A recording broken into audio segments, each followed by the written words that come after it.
These are up there as some of the greatest animated shows of all time, and you can't change my mind. I did a YouTube short with this same idea a few years back, and I think it's been long enough that I can do a quick update with some new shows that I think should be added. But really quickly, let's speedrun the ones that I've mentioned before. First up was Avatar: The Last Airbender. If you still haven't seen this show, I honestly don't know why. It released almost 20 years ago, which is insane to me. But bro, this is definitely one of the greatest animated shows that have ever been made. The story is beautiful, and it really showcases great character development. Aang really had some of the greatest character development I have ever seen. He went from a character that didn't really know anything at all to then mastering all 4 elements, and then by the end of the series, he had completed his main task, which was to end a war that raged on for 100 years. And all the other characters in the show also had great development. And Zuko had one of the best villain to hero arcs I have ever seen in a show. Usually it's corny or a little strange that a villain turns into a hero, but Avatar did it really well, and it made Zuko a very likable character. And all of this only happened in 3 seasons. You can't tell me that's not wild. It just shows that you don't need a lot of seasons to tell a great story. And on a more personal note, is my childhood and a lot of other children's childhoods. It makes a lot of sense why it should be considered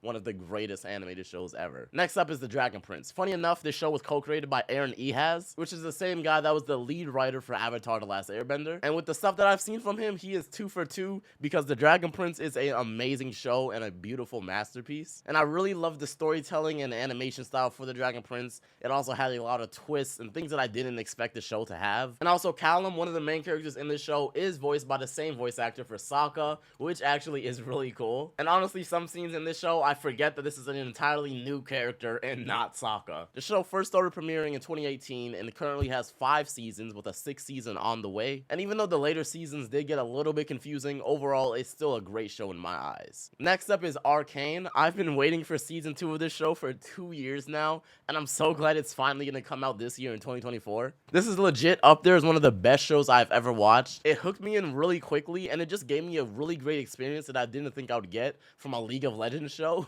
But they really made these characters feel grounded, and it doesn't feel like it's connected to League of Legends at all. The visuals and cinematography for the show were so beautiful, and I absolutely adored the art style. You can't watch any of these fight scenes and not tell me that these are some of the best animated fight scenes that you have ever seen. It flows so fluently, especially with the music. Oh my god, the music in this show was amazing, and every single time there's a fight, it feels like it's gonna have an impact on the rest of this show, which is an amazing feeling to have. You really get immersed into this world fully, and it's such a beautiful world to get immersed into. And I can't wait to see season 2 later this year in November. Another show that I feel like deserves to be on this list is Cyberpunk Edgerunners. This show was actually a lot of fun to watch, but also had a lot of themes that made it a much sadder show to watch as well. It was a weird mixture, and I really enjoyed all of it. It had some of the highest highs and lowest lows in terms of different scenes and different moods that the show had. And the world building was also amazing, and in only 10 episodes, it really gets you hooked and makes you care for the characters that you're watching. Also, I'm a sucker for good music and soundtracks in movies, shows, whatever I'm watching,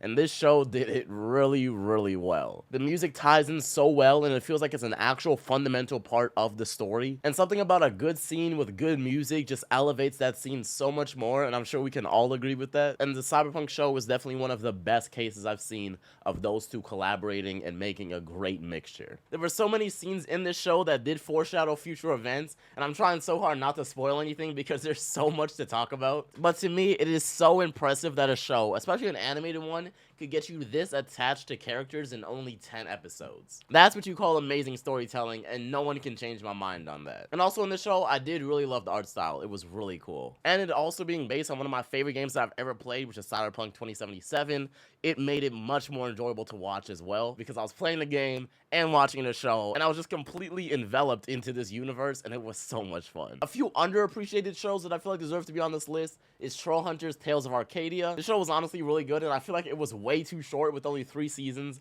but they wrapped up the story of these characters really well within those 3 seasons, and they even gave it a couple of spin-offs, 3 Below and Wizards, which I didn't get into myself, but I'm sure they are also great stories as well. Next up on this is a little obscure, but Dragons Race to the Edge? Why does nobody talk about the show?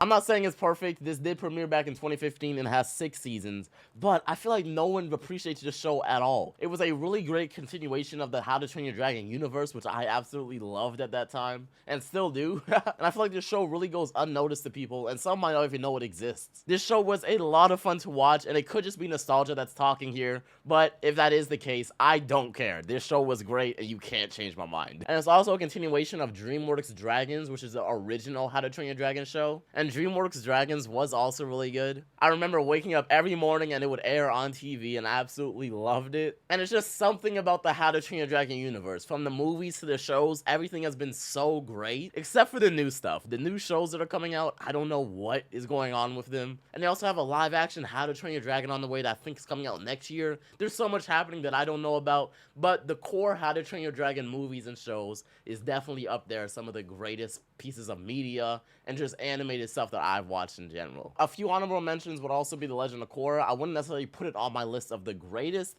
but it was a good show overall. And even though he was literally the very first villain of this entire show, Amon was my personal favorite. The energy he had was so raw, and so much happened that I didn't expect to happen. There were a lot of plot twists and just things that built up the character and season 1 of Legend of Korra. Zahir was also a really great villain, and he was incredibly intimidating. So in the end, this show did have some great seasons and arcs, and I honestly really enjoyed it. And lastly would be the 2012 Teenage Mutant Ninja Turtles. This show was a lot of fun to watch, and I love this, and it's up there as one of the greats. I don't care what anyone says. The later seasons, they definitely started to do way too much, but the core seasons that I feel like everyone enjoyed were so great and actually masterpieces on Nickelodeon. And it's very nostalgic and also a little bit saddening to look back at the shows that we grew up on that are no longer premiering. And even though this list started off with some of the great newer shows, I'm glad we're ending this off with some of the nostalgic older ones that I feel like a lot of us would appreciate. Let me know if you want a part 2 of this video or another video where I talk about the underappreciated nostalgic shows that are out there. And overall, I hope you enjoyed, and let me know if there are any shows that you would have added to this list.